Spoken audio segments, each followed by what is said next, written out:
ఓ కృష్ణా, ఎందుకు కష్టాలు ఎప్పుడూ నన్నే వెంటాడుతున్నాయి? ఇతరులు సుఖంగా ఉన్నారు, నేను ఏ తప్పు చేశాను? నీ తపనలో నీవు ఒంటరివి కాదు.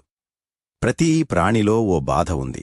బాధల ద్వారా నేర్చుకున్న ఆత్మనే వేగంగా సత్యానికి చేరుకుంటుంది. భగవద్గీతలో నేను చెప్పాను, సంతోషం, బాధ, చలి, వేడి ఇవన్నీ తాత్కాలికమైనవే. ధైర్యంగా భరించు. నీవు అడుగుతున్నావు, ఎందుకు నేనే కాని నేనడుగుతున్నాను, ఎందుకు నీవు కాదు? నేను నీకు బలాన్నిచ్చాను. నీ బాధ నీ మార్గం, నీ పోరాటమే నీ ఎదుగుదల.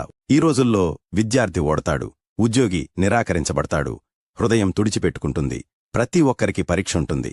కాని ఆ క్షణాల్లో నన్ను గుర్తుచేసేవారు బాధలకు మించిన శాంతిని పొందుతారు. ఫలితాన్ని ఆశించకుండా నీ కర్తవ్యాన్ని చెయ్యు. ఫలితం నీ చేతిలో ఉండదు, కాని నీ ప్రయత్నమే నా పట్ల నీ భక్తి. నేను ఎన్నడూ నిన్ను వదల్లేదు. నీవు ఏడ్చిన ప్రతి క్షణంలో నిన్ను ధైర్యంగా నిలబెట్టాను. నీ ఆత్మ నా అగ్నిజ్వాల.